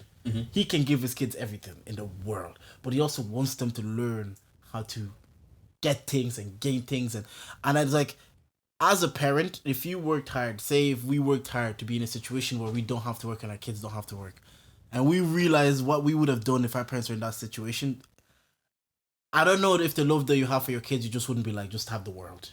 Because we understand the adversity and how hard life is. Not like, and we could say we have soft lives here, you know? People live half-hearted lives than us, but everybody faces their own adversity. And even in the little adversity that we face daily, we're like, nah, this ain't it. If someone could just take me out of this, take me out of it. But I don't know, it is a balance, because I don't know how you wouldn't want to give your children the world if you could. Like, because right now, yeah, I'm watching 90210, right? And obviously, stupid rich kids. You know what I'm saying? And like, there's one particular one, and like, bro, if she gets anything she wants. Naomi. Naomi. I used to love that show. You know, just a side note, the name Jamin Wilds, the Wilds came from Tristan Wilds, the white guy, the black guy. Oh, I was screaming. That's where the Wilds came from, because he was the black guy amongst all white people. I could relate at the time. Certain points in my life, I could relate. Yeah, Naomi, full girl, gets everything. But how do you balance that of being like, because the thing is, right, it's important. Like, I feel like I grew up in a weird way or whatever, but it's not only did it make me who I am today, but it's also, I gained a lot of life skills. Like, the thing is, nobody can tell me, like, if you threw me in a situation now and left me on my own, I would be able to figure shit out. You get what I'm saying? I'm ready to work, I'm ready to clean floors, do all of that. Anything that I need to do, I'm ready to do. I can cook for myself, I can clean for myself, I can watch myself, I know how to set up, like, I can rent a house, I can make all the bills work, I can do all of that shit, you know what I'm saying? But there's some people that, bro, if your parents died tomorrow, what the fuck are you gonna do? If being 19 in college and not being able to wash your own clothes, if your mother died tomorrow, what the fuck are you gonna do? Do you know what I'm saying? And it's kind of like, I know it's important to not that I'm, what's the word, romanticizing struggle and stuff like that, but it does bring a little different thing out of you. Do you get what I'm saying? Because whatever soft life, like we're saying, there always will be struggle, even if it's not like, oh, I'm in Africa, I don't know what I'm gonna eat. Whatever life you live, you will have your own version of struggle, and knowing how to deal with any version of struggle is important. Like, no matter how, like we're saying about these 12-year-olds and they're like cuddled, it's still a struggle that they go through, and they don't know how to deal with that. Whereas you feel like you've lived life to an extent that at least I have those skills that, like, when struggle comes, I can deal with it. I don't know, like, we're not like, not to romanticize struggle, but it is necessary for character growth. I always like think about my journey in university, and like, it was just struggle. It was just, I would just have to be persistent with education. Like, it was just have to be persistent. And after a while, I learned that just doing anything, it's like, it's persistence over time can bring reward. And I learned that just through my own struggle. And I don't know if you're really rich and you give these kids, your kids these avenues, what struggles they have. But I do think the struggle comes from passion that they adopt.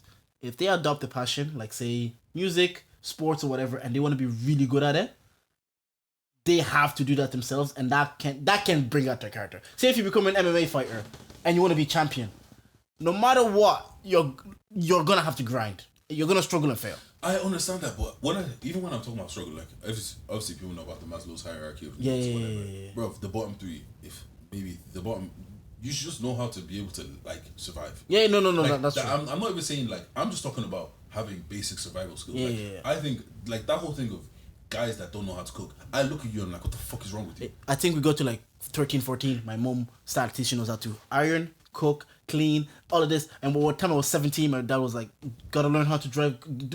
My parents were like, after a certain age, like, they were even saying that. They're like, look, I might not be here tomorrow. And you don't want to hear it when you're 14. Like, what you say you might not be here tomorrow? You're going to live forever. Yeah, like, what you say you might not be here tomorrow? But now, like you're saying, I'm glad. Because obviously, if I moved in, like, if I lived with my missus and she's going to London for the weekend, Wizkid's coming. Joshie is going to London, Wizkid's coming. Well, those people that go straight from their moms to their wife, what are you gonna do when your wife wants to do girl trip? Fam, What are you gonna do? you know some women are vindictive. Imagine you get one of those women that's like, oh, you're pissing me off, yeah, no food for you. Women will do that petty shit. So you know they would. They would. They're just looking at you. But that's what I think. I think that like everybody should have those basic skills, no matter how rich you are, how not rich you are. Because the thing is, I know that there's some people that the money long, like this generation, bro. Your great grandchildren's great grandchildren will probably still have this. Will probably still be spending the same money that you just made. Do you get what I'm saying? But even with that, like I feel like it's just necessary to just know. But I know what you're saying. But think about being like LeBron James, for example. From the age of 16, you're the biggest. Your face is everywhere. From the age of 18, you're in the NBA, you're famous. He spent more of his life being famous than he's not being famous. Why on earth would he ever need to adopt those skills? You're right though. He never needs to. Like, life doesn't, but he will tell us he has his own struggles, like when he grew up in Akron with a single mom, and after 18, he could tell us the constant media, and I'm not even like downplaying the struggle because they're his struggles. Yeah. Like the constant media attention, constantly being the spotlight, constantly being the perfection, marrying your high school sweetheart and never like having to cheat, obtaining that image. You could say that's a struggle to do. Winning all these championships and having expectations on you year after year, that's a struggle. Fair enough, he has his struggles. But I'm saying, as that guy, from the age of 16 to like your early 40s, 36, when did he need to acquire that skill? It just wasn't a necessity for him. You know, maybe for me, it's I'd rather have it and not need it than need it and not have it. Yeah. You know, I'd rather know how to drive, but have a driver, and then when I need to drive, I can drive myself. Because once again, I'm not saying like it doesn't matter how much money you have. There might be a point where phone dead, no, you ain't got nothing on you. And there's a car there, but you can't go anywhere. You can't even. And then the car keys inside. There'll be some movie shit that you see that they didn't learn how to drive, and then they get stranded, and the car keys inside. Like, I don't know what to do. Exactly. Do you get what I'm saying? Like, I would rather know that. I'm good. I hear that because skills. It's always better to have skills than not have skills in anything. Like even life, when you go in the MMA, it's better to know how. Even if you're not a wrestler, it's better to know how to wrestle. Then we'll stand up and fight. They don't know how to wrestle. Exactly. Then they take you down and you're fucked. Exactly. the fight's over then when they take you down. Well, like I don't know. One more thing. Yeah. So I was watching The Purge, right? You know, you seen The Purge? Yeah. Would you participate? Oh shit! Yeah. I'm black. White people be scared. They think I'm the one who knocks. I'm the danger. That's what you call the scenes on TV. Who do you think that when you say who do you think is the he killed it. He was so disgusting. He was so disgusting. I was like, you're worried about me. When someone comes who knocks, do you think they come to my door to knock? Nah, I'm the one who knocks. Those last 3 seasons of Breaking Bad, yeah. You know what? Breaking Bad is such a slow show, but once it picks up. But my brother made a good point about it. People that discover it now, it doesn't seem as slow because you can watch it quicker. Whereas when we were watching it, you're watching it one episode. I watched it like 3 years ago, maybe. Okay. It's still like compare like the first 2 seasons. That was his point, actually. Dead. That was also part of his point. Part of his point is because when I watched it, I was 18. You want action, maybe 18, I say. But when you're older, say if you watched it like now, the storyline of teacher getting cancer, trying to say it might be more compelling to like 3 years ago when you're like, where's the drugs, man? Like, what's somebody talking about? Like, sell these drugs. Well, it's because we're in this instant gratification place. Like, yeah, that's true too. Bro, if it's like even another show that is amazing, Ozark. That show was amazing, but it takes so long for it to get started. Yeah, once it gets started, I've watched it because of that. I've watched it because people keep saying it's a slow burn. It's a slow burn. It's a slow burn. But I'm telling you, once you get past that slow burn, yeah. Bro, I'm waiting for that new season to come out. But actually, back to The Purge. Would you participate? We'll get back to this. Okay. Because you said you're talking about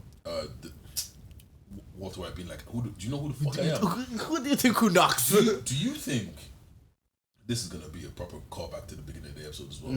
Do you think that some people cheat because they might think their wife looks at them like pathetic? They're not that guy anymore. 100%, especially men and their egos. 100%. You think I don't got the juice like that? Oh, so you think me? I'll prove it. And they'll be like, I want to prove it to you. I want to prove it to myself, and that might be just the reason to do it. Just because I knew I had a friend also who was in a long-time relationship, and every now and again he would like flirt with a girl on a night out, and until the girl gets to the point that she wants him, and he'll just dead it. And he'll be like, yeah, it's like, why do you do that? It's like, I just want to see if I still have it, just for his ego, just for his ego. There was a point in my life, I was like, I feel like people forgot who the fuck I am. Remember that point that there's a point in my life I was on Twitter. I was going on like bare dates. I was just at that stage I was just kind of like, let me just see you like test out the superpowers. Who's willing to come on this date? Who's willing? And people were like, oh, they're just free food. Nah, man. Some of these girls were going halves. Some of these girls were like, just meet me there. And sometimes they would even pay. There was one that even offered to pay. So it was just like at that stage I was like, oh, people were like, oh, let's do this. Oh, take me to IKEA. Yeah. Oh, let's go get ice cream. I'm like, I'll just like you, just to test the superpowers. After a while, I was just like, nah. This street thing is dead. I feel like my curiosity is too wild to not try and be outside. Because I was watching. I think you're a big black guy. You be grand. The funny thing is, you think no, I would take my chances if I was you. No, I would take my chances. But you know what I find? If somebody's on something more than you are, like if they're 100% committed to trying to kill you, and you don't have that same 100%, doesn't matter how big. And the way we're talking about everything just developing, like some people will think of class ways to purge. There's some people will have, you might go out on vibes, yeah? The guy next door might be thinking, what day is the purge? 30th of October, yeah? Bro, okay. In the movie, one guy went upstairs, popped a beer, had his sniper rifle, and he was ready to just drink it like it's a video game. He said he's gonna play COD in real life now. You'd have to do the purge. But I feel like my curiosity would not let me not at least once go out and just see what's happening. Yeah, no, I think if you didn't, you'll be a pussy. You might be alive, but like, what's the point of just existing and not living? I had a question for you as well. Actually, I was thinking about this all week. Who would make a good verses for Meek Mill? For Meek? Because I was thinking like 2 Chainz, Rick Ross, but I was like, someone well balanced. Because it actually came from the fact I was like thinking, I was listening to, I think it was Sharing Locations, and then Going Bad came on, and I was like, Meek is mad underrated, And I was like, in the verses, who makes a good comp? I was like, 2 Chainz, I was like, I think Meek wins. Rick Ross? I was like, nah, does Ross beat him easy? For some reason, I think Wale. I think Meek takes him easy. I think Wale is very. He's not. For me and you, we'd be like, yeah, we know Wale. I'm thinking like, because if he plays like Going Bad, Sharing Location, Dreams and Nightmares, those are songs that like. Tory Lanez. Yeah. Tory Lanez. That's a good versus. Because the thing is, Tory has bangers, but he's also, I don't think he Lydia has the again, notoriety Lydia again, to... Lydia again. Oh, yeah, I think Tory takes Well, they've cancelled Tory. Do you know what Tory did with his NFTs? No. Okay, do you know what NFT is? I know of them, and I kind of have an idea what they are. I don't fully understand. Okay, pretty much it's just like, to break it down to the most simplest way, Gary Vee says, like, have you ever bought like anything in like a video game? Yeah. Pretty much that's what the NFT is. Wow. And people are owning these. Yeah, that's look, on this internet you can make money from anything. I've learned the hard way. Hold on, do you not know where the internet is going? No. Have you ever seen the movie Ready Player One? No, I've heard of it as well. Okay, watch that movie, and that's where life is going right now. So pretty much, it's a whole universe. You go in, you put on the VR thing, and you go into this whole universe. That's pretty much what it is now, right? That's what it's trying to go to. Facebook is changing the name to Meta because the whole metaverse. Metaverse is pretty much just gonna be a universe that you could pretty much exist in. And then they're gonna let you buy stuff on there, and then they go, it's like a video game. So people are literally owning like digital. You're paying real money for digital, which started from that game my sister used to ask me to buy for Roblox. Yes, literally. Like literally Roblox. Exactly. Yeah. So, what the fuck? Yeah. So pretty much, right. Tory made with the thing with NFTs. You can sell them for one price, and then someone else can sell them for a different price. But when that person sells them, you will still get your royalties for whatever they sold it for. You get what I'm saying? So he made 1 million NFTs and sold them all for $1 to his fans, right? So he made $1 million. Shit sold out straight away quickly, right? But everybody that bought those NFTs, some of them are now worth a couple thousand. And some people were probably buying like 50 of them. Yeah. Do you know what I'm saying? So now it's kind of like, right, Tory is really, like, people are doing shit out here. So people, that's the route to go. Especially if you're someone like Tory and you already have the fame in another, I would buy my Beautiful Dark Twisted Fantasy or NFT immediately. That's something that's 50 grand. But that's something that's even happening. Like, who was it? I think it was Kings Leon, or the script. I can't remember who the fuck it was. But they brought out a new album and they made an NFT. So the thing with the NFT and the music is, because I remember Joe Budden talked about this, it's really weird. So it is technically just a verification tick, because they technically have the original version, the original copy, but you can still listen to the same song. You can listen to it every fucking where. But it's just the same way as like there's the original Mona Lisa. Yeah. But then there's all the Mona Lisa, and then but they're just doing that digitally. Yeah. It sounds silly now, but it's gonna. Bro, like, it's not even silly now, bro. People are making bank. Like, Tory literally made $1 million in minutes, and he's probably gonna still make royalties off everybody selling those things on later on. Because I've heard about this, like I heard about it ages ago, like on like podcast, and I saw Jake Paul get into it, and he really pushes NFTs, and I'm just like, what are these things? Now that I understand more, because even if the NFTs that he's purchased, he can get royalties if he sells it, and so the originator, whoever the original, yeah, so you can get royalties off that. That, I guess, look, if you want the original Treater Back, if you want the original episodes of Treater Back, buy his NFTs. I low-key think we should actually NFT some shit. Just when we pop, like, that should go for back. This is the original one, the original logo. Like, if you pop, that's good. Actually, speaking of Jake Paul, who do you think the fight got announced? Him and Tommy. Tommy. You think Tommy beats him? Tommy beats him. I don't think he's faced a fighter. I think probably Tommy wins, but I think it's more fun if Jake wins, man. Like, Jake is just more fun for Boston. Is it Tommy's uncle or Tommy's dad or whatever? Dad, he said he'll retire him. Like, bro, it's over. Like, I don't have time to waste. And that is the thing. If Tommy does, like, Jake's boxer great and everything, but Tommy's probably been doing this since he was. And that's like we're talking muscle memory. It's easier for him to be in the ring to just like, fight. Like, yeah, this isn't this time because he's done. If you look at all the fights that he's had, bro, well, let's wrap this shit up. Yeah, but yeah. If you look, one more thing and then well, if you look at all the fights that he's had, he's never had someone that is literally in the same discipline as him. Yeah, he's for YouTubers. Okay, we're both YouTubers. You know what I'm saying? He's for a retired professional athlete. You're not a boxer. He's there for MMA guys. Yeah, cool. They're professional combat guys, but they're not like MMA boxing. They're two different things. You're now fighting somebody that this is what they do. Like, he's been doing this since he was bro. I don't see him coming out of that fight. Yeah, no, he probably not. And he's gonna get Tyson to train him.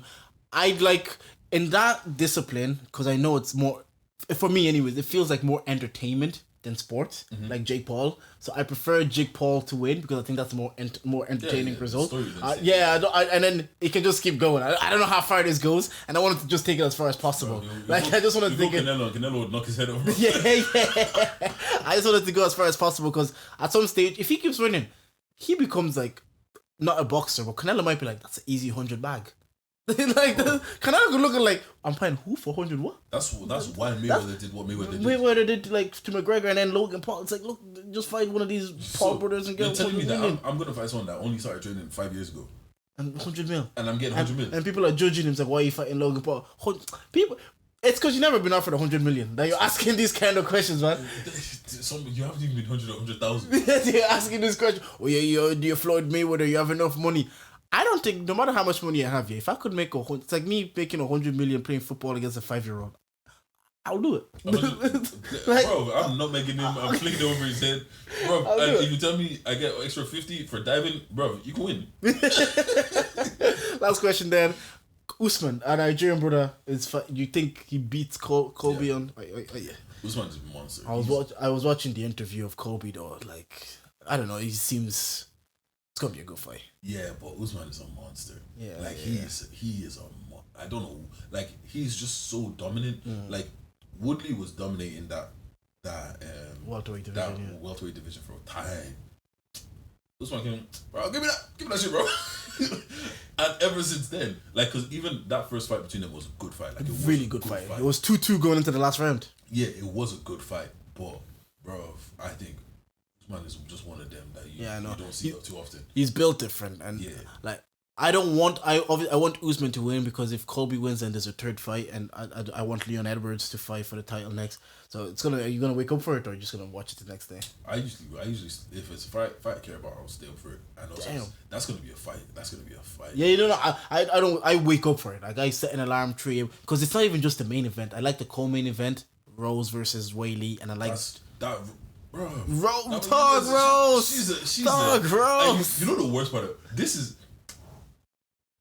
doing a few combat sports and watching a few combat sports has made me realize in this life never underestimate anybody. Because you walk down the street and someone will start a fight. That's what I tell people. And she would knock the fuck. As an adult, I can't fight people because I do not know what people do in the spare time. Bro. This skinny guy, he will armbar me on the ground. I'm in the hyperextended. I'm tapping. Guy, what would I fight someone? When I was in college, there was this. He was a boxing and kickboxing coach, right? And he used to come and do it in the college, right? This man just looks like an old man, just like a regular ass old man. Cool.